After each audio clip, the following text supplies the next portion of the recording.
Good morning, everybody, and welcome to Brookhaven Lab. I'm Dune Gibbs, the laboratory director.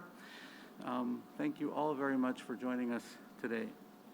As health and safety are top priorities for Brookhaven Lab, we've worked with the governor's office to keep this gathering socially distanced, masked up, and small. We look forward to the time, actually, when we can host larger visits. Delighted to welcome Kathy Hochul to the laboratory today on her first visit as governor. We've enjoyed her many previous visits in the past, benefiting from the state's strong support, but also from her perspectives on women and other underrepresented minorities in science, which we were just talking about. We look forward to working with New York State on its future and with her on the vision for clean energy and climate, microelectronics, big data, and many other things together with Stony Brook. Also pleased to welcome Mcinnis, the president of Stony Brook University. Stony Brook is a key educational and research institution on Long Island, and in addition to that is one of the co-managers of Brookhaven National Laboratory together with Battelle Memorial Institute. Kevin, welcome Kevin Law, who is here in his soon-to-be capacity as the chair of the Empire State Development Corporation, the agency that funded the Laboratory for Biomolecular Structure, which we were just looking at. Finally, we're pleased today to host Assemblywoman Jody Giglio, member of the New York State Assembly representing Riverhead and also the North Fork. One more quick comment. Our partnership with New York State is very strong and it stands out among national laboratories. It combines the state's vision for its future with the lab's unique capabilities together with those of other outstanding institutions across Long Island, including Stony Brook, to address some of the most challenging problems of the day. At Brookhaven, investments by New York State are advancing research on COVID-19, which we were just talking about, combining world-class microscopes with advanced data capability, and building a new beamline at the National Synchrotron Light Source, this place, which is dedicated to battery research. It will be a world-class beamline and coupled directly to the state's new offshore wind industry. Of course, New York's contribution of $100 million for infrastructure towards supporting the $2 billion electron-ion collider will also pay dividends for decades to come and help us attract a new generation of scientists, engineers, technicians, and students to the island. So thank you very much, and with that, I'll introduce Mcinnis, the president of Stony Brook.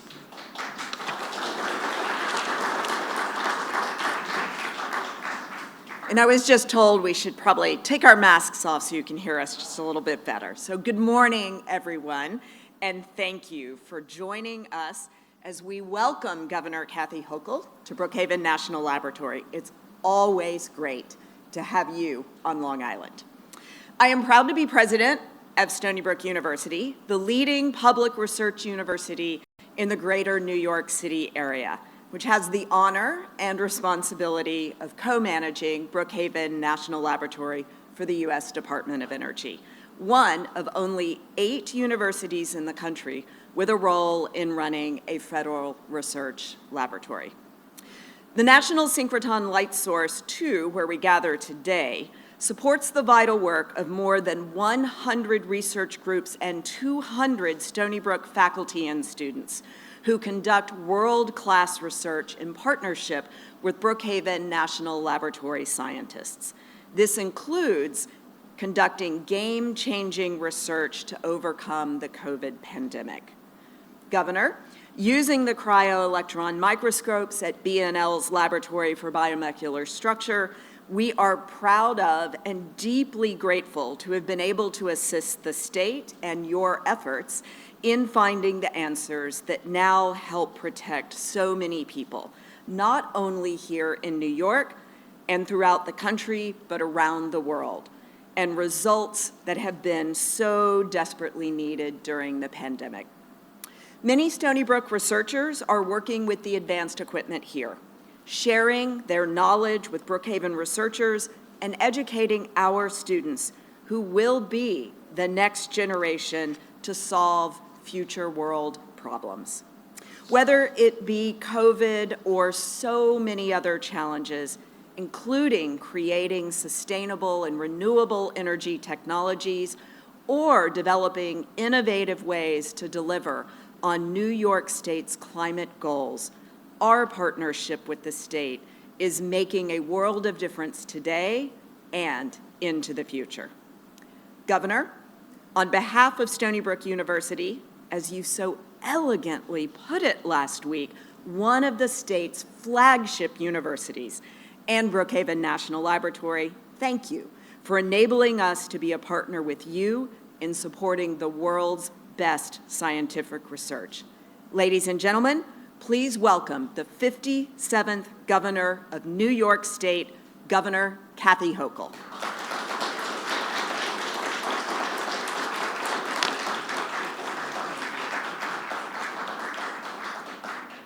Good morning. Good morning. It is great to be back here.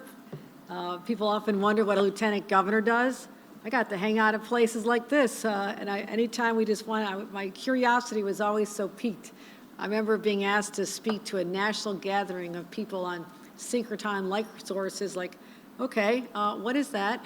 So I came out here and realized that this is where it all happens. I mean, the rest of the world watches what we do right here at this incredible national lab. And it is a national lab. Not every state can lay claim to having a laboratory like this that, as you heard from our previous speakers, draws people from around the world to come here to innovate and to help find solutions to the challenges we face, particularly in healthcare. And now more than ever, we have needed the partnership, the synergy be created by Stony Brook and Brookhaven as we try to work to find solutions to getting out of this pandemic. And so I came here 6 months into the pandemic and watched the incredible work that was being done at the microscopes and seeing how the analysis of proteins to try and actually figure out what was going on here. And now to come back and see that our state investments a number of years ago in these microscopes has paid dividends, and that companies and pharmaceuticals are coming here to test and to research and find, is there yes another generation of vaccines and treatments that can be first thought of by brilliant people here. So that's my way of saying I'm glad to be back. And I'm glad we have Brookhaven here. And Dune Gibbs, you've been an incredible leader. We've worked closely through the REDCs as well, making sure that we make smart decisions with our economic development dollars, and you've been incredible with that as well. Also, we have here Kevin Law, who will soon be my, once he gets through the Senate. Kevin, don't screw up between now and then. As they say, keep your nose clean. And also, I look forward to having you be not just a voice for Long Island, as you were for many years as the head of LIA, where I spoke this morning, but also the way you champion the business community, but fitting the right formula there so we can support labor and support business at the same time. I want to thank Kevin Law for his willingness to be the chair of Empire State Development. And as you know, I'm very, very fond of my SUNY institutions. I am so energized at the prospects of what it's going to be when we unleash the full power of Stony Brook. And that starts with my confidence in its leadership.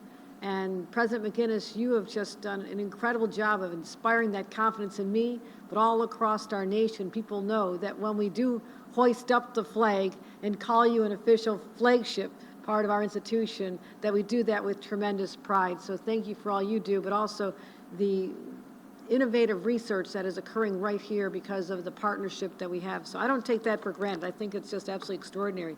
Also, proud to have people like Sean McSweeney, who we've walked through and talked about this for a long time, many visits, and John Hill, our Deputy Associate Director, and also our elected officials are important. Assembly Member Giglio, I want to thank you for, first of all, being willing to run for office. It's not always easy, and I want to thank you for your contributions as well. So I wanted to just talk about what has been going on here, how exciting this is, but also to talk about where we're going with this pandemic. And the reason I want to do my update on the pandemic right here is because I believe that it's places like this where we'll find the answers, so no longer will we be paralyzed the way we were back in March of 2020 and for months and now years beyond, where we were brought to our knees because we did not even have treatments or vaccines. And Stony Brook, working with Brookhaven, have been at the forefront of the research that has helped us be where we are today. We have life-saving vaccines, but always asking the question, what's next? What's next on the horizon? Is there a way to analyze proteins in a different way and attack them so we are prepared should this happen again? We've had the warnings. We now know that we have to be proactive in being anticipatory of what could happen in the future with respect to this pandemic. So it's great to be here. I will also give an update on where we are in our numbers, and I want to thank all the research that's being done here at Brookhaven, right here on Long Island. Yes, if you look closely at that, that's a model of all the proteins, right? That's about as basic as I can say it, John? Those red things are proteins. Don't ask me any more than that, okay, John? Okay, we're done with that part. That's my knowledge. Red is, they look kind of like chicken wings. I'm from Buffalo, so everything looks like a chicken wing. I don't know. But really, I was here to launch an electron ion collider with Senator Schumer. That is going to be transformative. And again, we continue to draw people from around the world right here. And I'm very excited about what we are seeing. You've seen me here in the past, and this is one of my frequent stops. But here's a trend that you do not have to be a Brookhaven scientist to see. Look at this. The trend is heading in the right direction. The 7-day average of cases is going down. Statewide, we are at 28,296. That's a down from 90,000 since January 7th. In the same month, we were at 90,000 new cases. That's a 66.6% drop in 2 weeks. We have been waiting for this moment. We are finally trending the direction we want to go down, and that is downward, downward, downward. That's where I want to hit those numbers until we can get back to what you see back just November. It seems like an eternity ago. It's just November 26th when the World Health Organization actually gave a name to Omicron.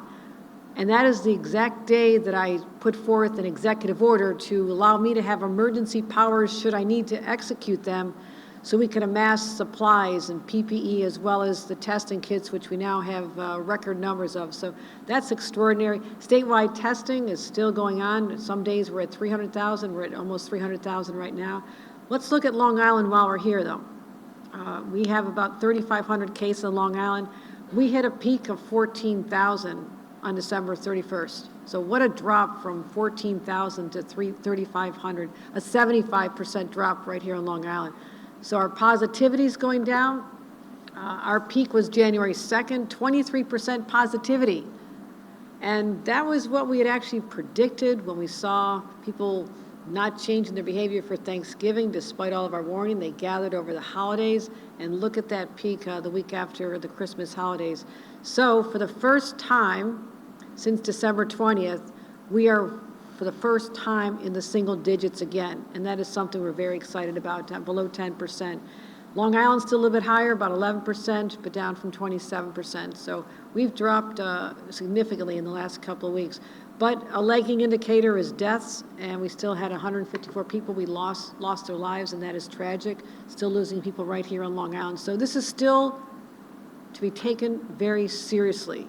We are not letting our foot off the pedal until we can declare that we are in a place where we can manage without all the restrictions we put in place. But until then, we do believe that everything we're doing, continuing to keep socially distant, getting vaccinated and wearing the mask is making a big difference. But our hospitalizations are down. That is what has been concerning. That's what kept me up at night, was whether or not we would have the capacity to handle the high number of hospitalizations. We had 12,000, almost 13,000 cases just January 12th, and now we're down 1,100 to 1,100. So by region, you can see what's going on here. Long Island hit a very high number. That's that yellow one at the top there, and they've been trending downward as well. And again, there's a lag of about 2 weeks for upstate New York. We're continuing to monitor upstate. We do have a lot of overwhelmed hospitals there, and we need to keep addressing that and deploying people. So just looking statewide, again, Long Island, New York City looking good. Mid-Hudson, these are all the numbers where there's been a change in the last 7 days. Look at that, down 24% in 7 days here on Long Island. All the areas are trending downward except for a few. The southern tier has an increase, central New York and the North Country, so we're watching those very closely, adjusting hospitalizations. Many of them still cannot do elective surgeries because we need that capacity, so we're doing well overall statewide.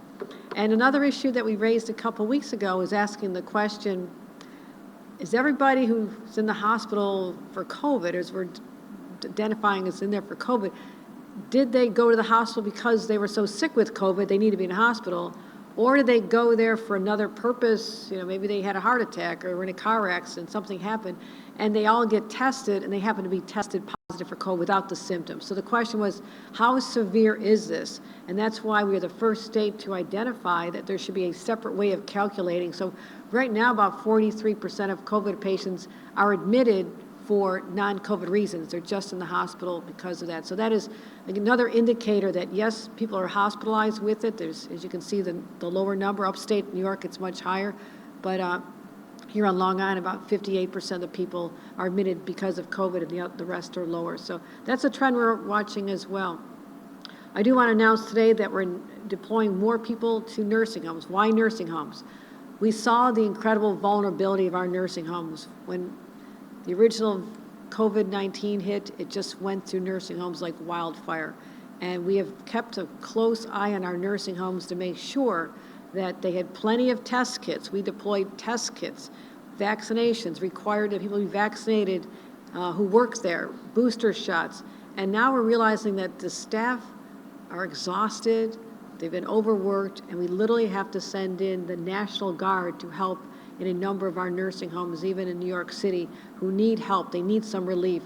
So we already had about 120 medically trained National Guard members in there. Now we're deploying 88 non-medical because we just need the extra set of hands in our nursing homes to give out support to our frontline staff.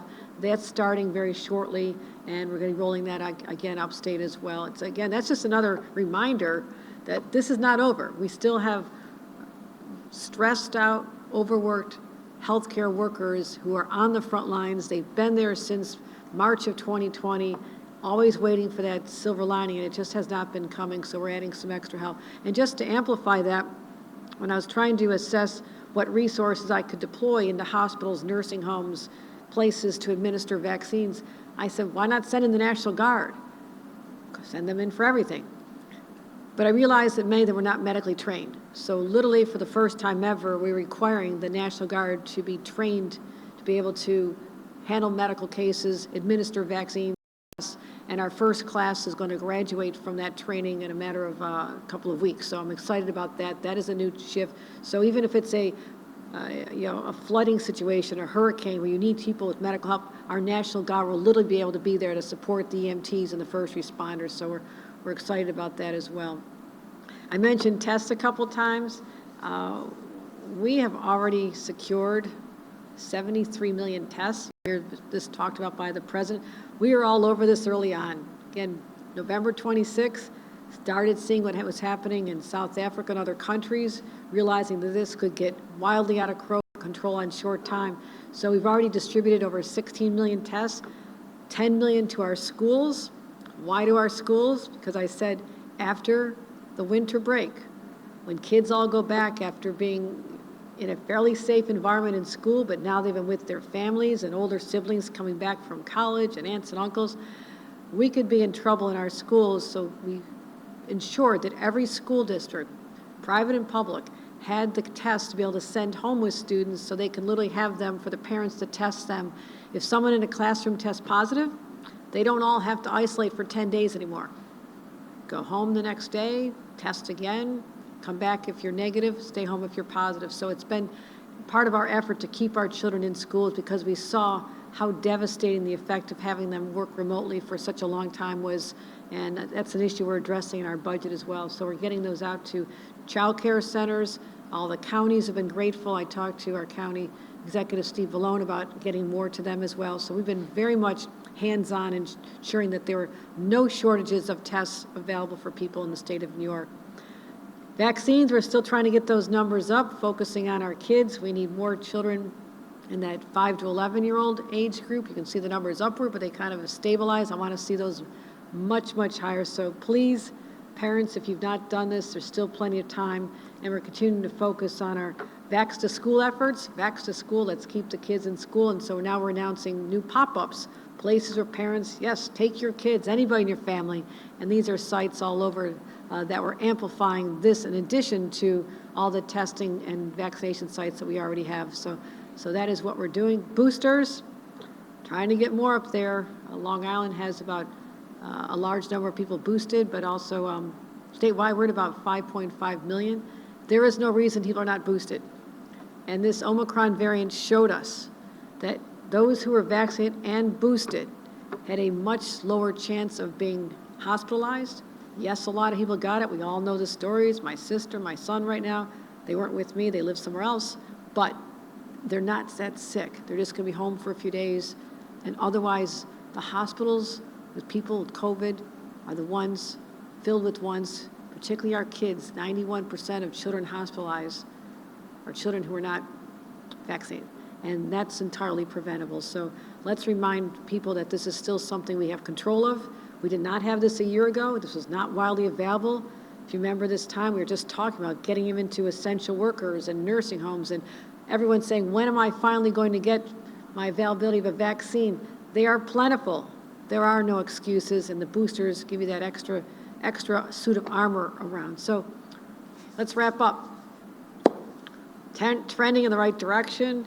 We're not through the surge yet, but boy, those numbers look good, and I'm really excited. Again, I want to thank everyone here.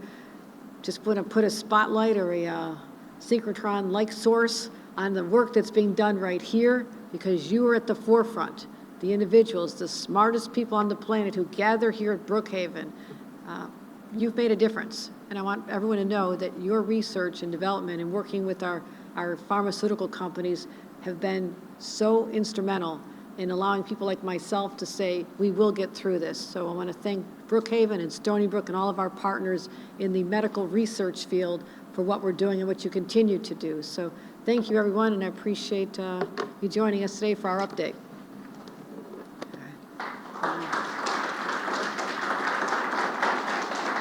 Any questions? And if it's all about how these microscopes work and telescopes work, please do not ask me. Governor, the Massapequa Board of Education in Nassau County here, or Bruce Blakeman is the county executive. Last night they passed a motion giving staff and students the option of whether to wear a mask or not in school, starting on February 21st. This is a direct contradiction of your statewide order. What is your reaction, and what do you plan to do about this? And secondly, we also have on Long Island here Connecticut High School, where the teachers union says that the situation is, quote, out of control, with most students walking the halls with the mask under the nose or the chin or no mask at all. Again, what do you plan to do about this direct challenge to your authority? So far, you have not really taken any actions on these challenges, though previously this month you asserted you are not a pushover.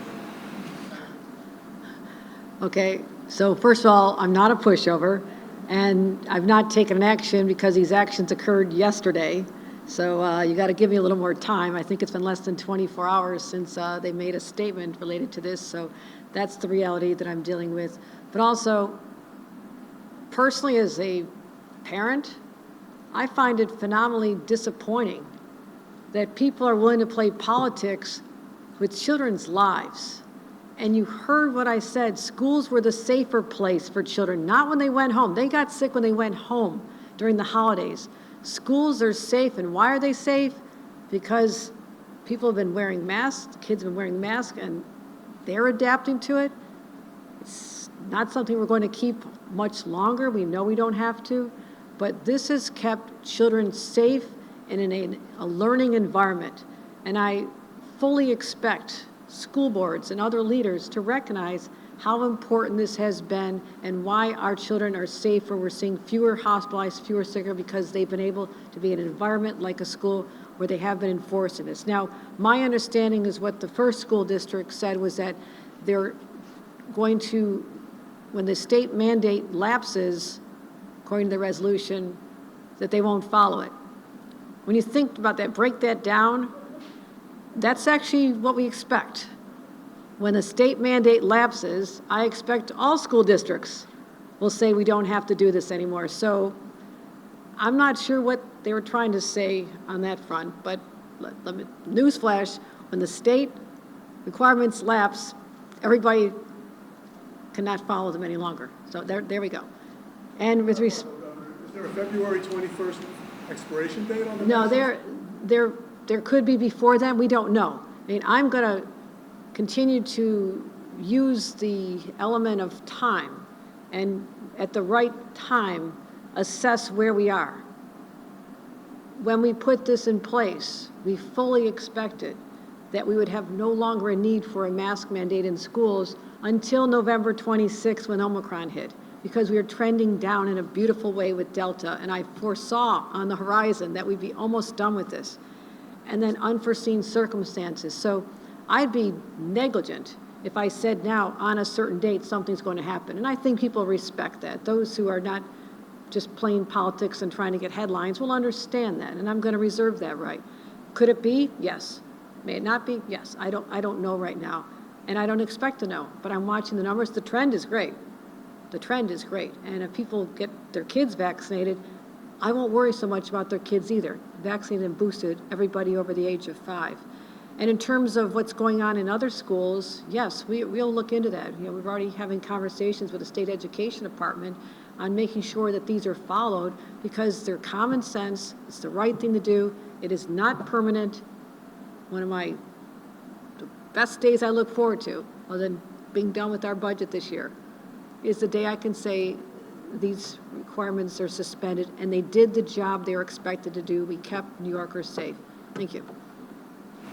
Hi, Kristen Thorne with Eyewitness News. Thank you. Given all the positive trend that we're seeing, do you think the February 1st indoor mask mandate, the vaccine requirement, what is your view on that now?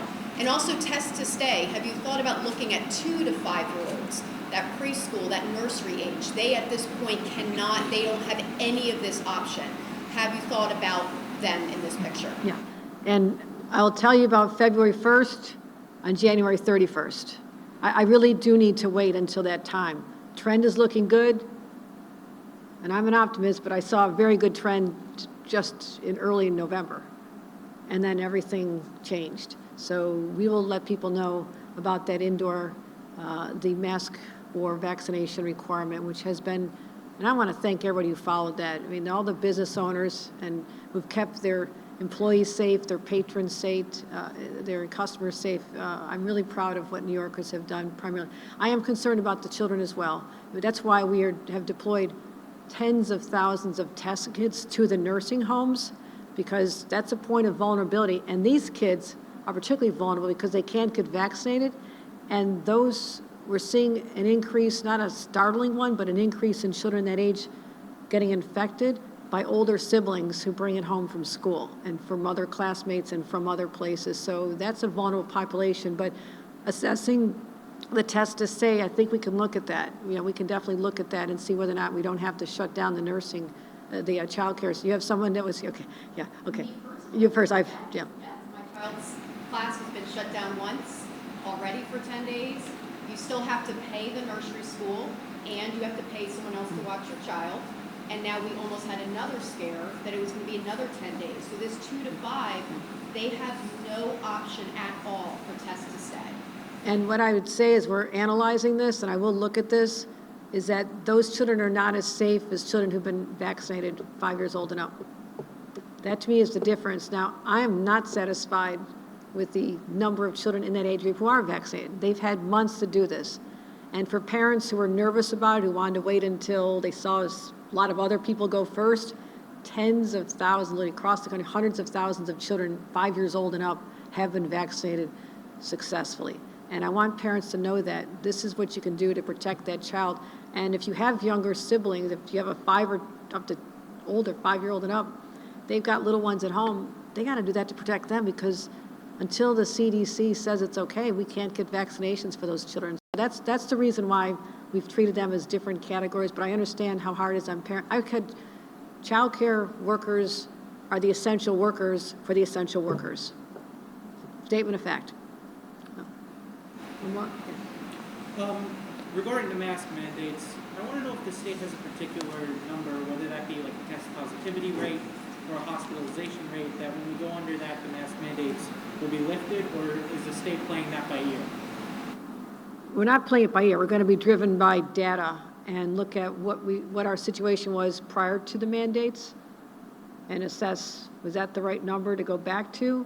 I can't say with certainty, but that is a starting point to look at the number before we instituted these. We instituted these because we saw the storm coming our way. We watched the global trends. We saw how quickly this escalated upward in other countries like England and South Africa, and we knew that could hit us. That's why we took steps literally the day the first case arrived in New York State, which was December 2nd, and announced the first series of restrictions on going up for the next couple of weeks. So I think about this a lot. I'm not going to operate in a vacuum. We're going to have data and experts and people who know a lot about what the next trends are.